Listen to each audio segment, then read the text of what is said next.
So, hello everyone, welcome to Polyglot Network. I am Abhishek Tiwari, and today we are going to start our journey with heat transfer. So, we are going deep into the subject of heat transfer. This is a very important subject that is important for chemical engineer and cement engineer. So, first question arises in our mind: what is the heat transfer, and what is the meaning of heat transfer, and what is the significance of heat transfer? So, let me introduce this subject. So, what is the meaning of heat transfer? First question arises in our mind: what is the meaning of heat transfer, and what is the significance of heat transfer? So, let me give you something that is helpful in your understanding. So, heat transfer. Heat transfer is energy transfer due to temperature difference. And apart from this, कोई भी energy का interaction होता है, any energy interaction, ठीक है, that is called as work transfer. Okay.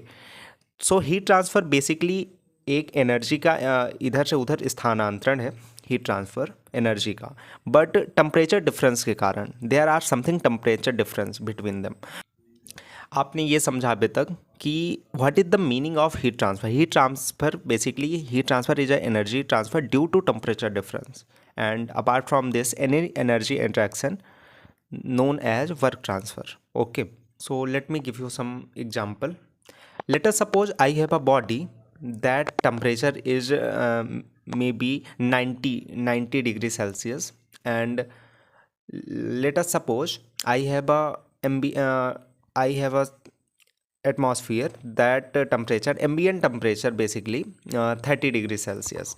सो यहाँ पर कोई भी बॉडी से जो हीट ट्रांसफ़र होगा, हीट उसका 90 डिग्री है, एम्बियंट टेम्परेचर अपना 30 डिग्री है. सो जो एम्बियंट मतलब जो हमारे एटमॉस्फेयर में टेम्परेचर जाएगा उस 90 टेम्परेचर वाली बॉडी से, क्योंकि वो उसका हीट कम होगा 90 है ना. अगर उसको हम एटमॉस्फेयर में छोड़ रहे हैं तो उसका हीट जो या बोले उसका टेम्परेचर जो होगा बेसिकली कम होगा. ठीक है, धीरे धीरे कम होता जाएगा. 90 से वो एम्बियंट में जाना चालू करेगा, है ना. उसका 90 है तो वो एटमॉस्फेयर में जाएगा. कोई भी मान लीजिए एग्जांपल, कोई कप है मान लीजिए, ठीक है, उसमें चाय डालिए और वो चाय कुछ समय बाद ठंडी हो जाएगी. तो सो उसके पीछे का लॉजिक क्या है? लॉजिक यही है कि वो चाय जो थी वो ज़्यादा हीट थी और एम्बियंट टेम्परेचर हमारा कम था. ठीक है, सो चाय से जो है गया है हीट, वो एम्बियंट में चला गया है. That is a heat transfer. So heat transfer basically energy transfer. हमको ये तो समझ में आ गया. देन सेकंड बात ये आती है कि heat transfer is govern by which law of thermodynamics. ये थर्मोडाइनमिक्स के किस लॉ को फॉलो करता है? सो ये इसका आंसर ये बताइए कि थर्मोडाइनमिक्स में कौन सा लॉ है जो डायरेक्शन के बारे में कमेंट करता है. ठीक है, सो थर्मोडाइनमिक्स में ऐसा कौन सा लॉ है जो डायरेक्शन के बारे में कमेंट करता है? क्या जीरोथ लॉ है? नहीं, जीरोथ लॉ नहीं है. सो क्या फर्स्ट लॉ है, first law of thermodynamics? First law of thermodynamics ये भी नहीं है. First law basically first law of thermodynamics state that energy neither can created nor been destroyed, it transform one form to another form. ठीक है, सो conservation of energy क्या बोलता है? First law of thermodynamics क्या बोलता है कि कंजर्वेशन ऑफ एनर्जी का देता है ना. So first law of thermodynamics energy के बारे में कमेंट नहीं करता है, तो फर्स्ट लॉ ऑफ थर्मोडाइनमिक्स भी नहीं है. सो अगला क्वेश्चन है, क्या second law of thermodynamics direction के बारे में कमेंट करता है? सो हाँ, second law of thermodynamics direction के बारे में कमेंट करता है ना. That's why we can say that heat transfer is govern by which law of thermodynamics. Heat transfer is governed by second law of thermodynamics, because according to second law of thermodynamics, see, energy will flow from high energy to low energy naturally. So whenever you have to see something energy transfer, and where आप ये समझिए ना, जैसे एक आपके छत में क्या होगा, टैंक रखा होगा और नीचे अगर पानी को फ्लो कराना है, उसके लिए हमको स्थिति में अंतर चाहिए होता है ना. एक पाइप लगाया और नीचे वो नेचुरली फ्लो होगा, लेकिन अगर मेरे को वही पानी को ऊपर भेजना है, ठीक है, उसके लिए हमको किसी न किसी मोटर की आवश्यकता पड़ेगी. सो यहाँ नेचुरली जो होता है एनर्जी का ट्रांसफ़र जो होता है, high energy to low energy transfer होता है. I hope it is clear till here. अब बात आती हीट ट्रांसफ़र। हम इस सब्जेक्ट को पढ़ ही क्यों रहे हैं? इसके पहले हम थर्मोडायनेमिक्स का नाम सुनते हैं, थर्मोडायनेमिक्स सब्जेक्ट की चर्चा करते हैं। सो थर्मोडायनेमिक्स में भी बेसिकली हम उससे हम टेम्परेचर का डिफरेंस और एनर्जी का ट्रांसफ़र निकाल सकते हैं, डेल्टा यू निकाल सकते हैं बेसिकली। सो हम हीट ट्रांसफ़र क्यों पढ़ रहे हैं, है ना? ये क्वेश्चन आ सकता है आपके दिमाग में। Because the rate of heat transfer is equal to change in internal energy, और हम इंटरनल एनर्जी को डेल्टा यू को हम निकाल सकते हैं। उसके लिए हमारे पास थर्मोडायनेमिक्स में हमने पढ़ रखा है M C delta T formula होता है।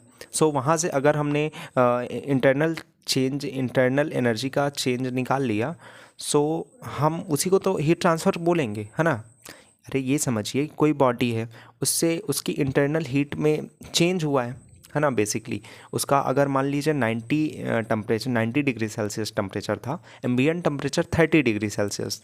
तो अगर मैं कहूँ कि यहाँ पर इंटरनल एनर्जी में चेंज निकाल लो, जितना चेंज आया है वही हुआ हीट ट्रांसफ़र। कुल मिला के यहाँ से दूसरे एम्बिएंट में गया है, तो वही तो हीट ट्रांसफ़र है।